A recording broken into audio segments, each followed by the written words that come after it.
I swear you guys are going to start thinking Minnesota is only rain. We have yet another incredibly rainy day. A day of a lot of driving and a car you guys haven't seen in probably longer than the 2002 Brexit.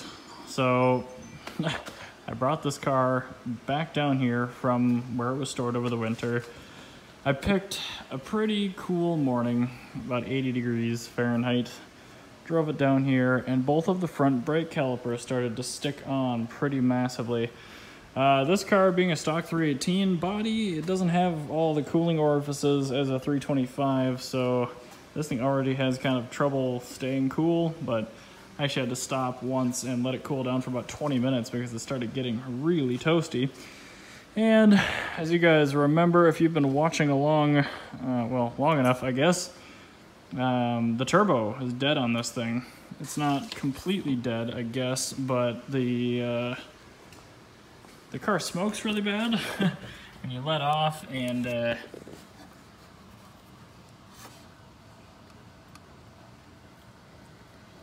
hard to see, but a whole ton of shaft play. So what I did, that's just the China charger, eBay T04E journal bearing. I bought another T04E, but I bought a ball bearing one. The reason why I went with the T04 again is because my cold side has been modified to fit the charge piping on this car.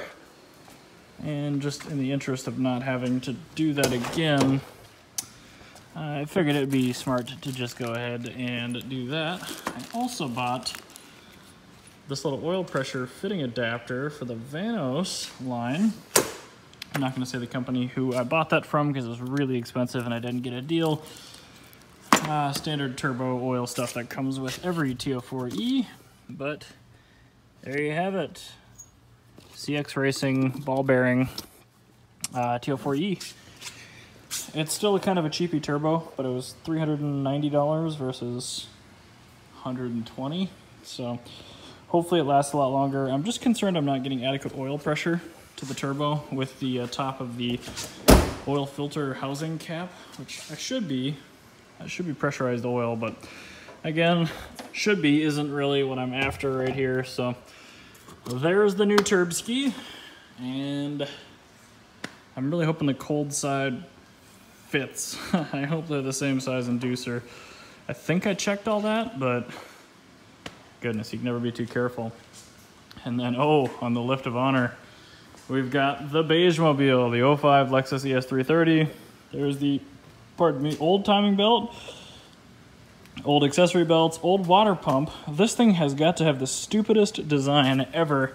The water pump is behind the timing belt. It's actually driven off the timing belt.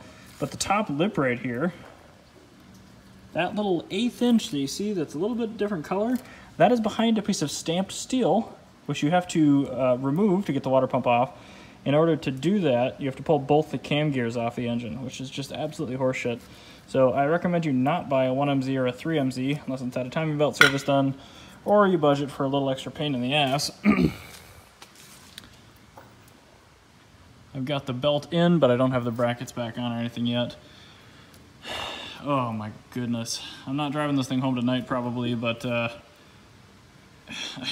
everyone, you know, everyone the world over does timing belts on the 1MZ and the 3MZ, and they're not easy to work on. I would much rather change the turbo out on my E30 than do a timing belt on this. So, boring cars are just that, pretty boring.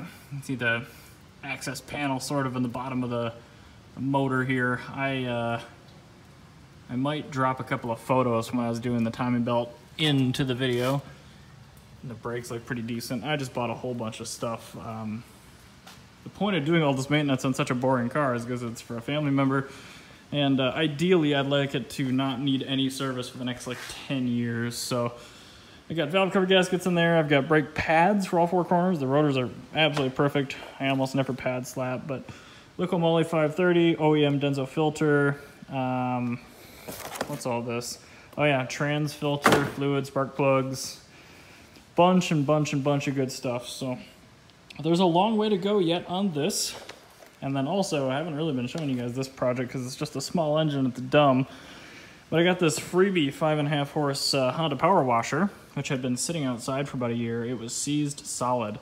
Pulled the plug out and it had a bunch of like blue fuzzy stuff on it, so that was pretty gross. Took a wire brush to the plug, cleaned that up, and I poured some, that's the only oil I had, I think it was some mineral oil down the cylinder, and I pulled this little housing off to get to the crankshaft, and I popped my Milwaukee M18 half-inch on there, gave it a couple little baps, and the thing freed right up.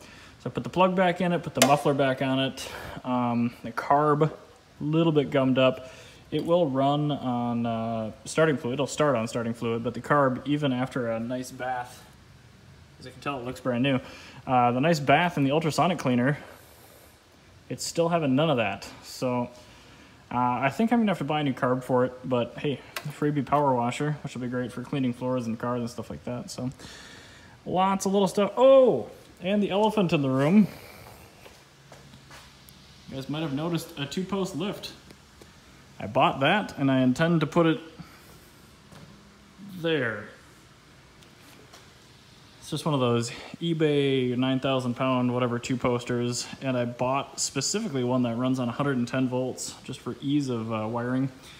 The walls are pretty nice in here and I don't really want to mess with conduit. There's already a 110 over here, so doing that up. But these are, I have to say, really impressed with the quality of this thing so far. I just set up that Challenger lift last fall at the hangar, and this thing honestly in pretty much every respect feels just as high of quality. So nice spin up pad things, a little bit smaller diameter screws, but I don't think that really matters.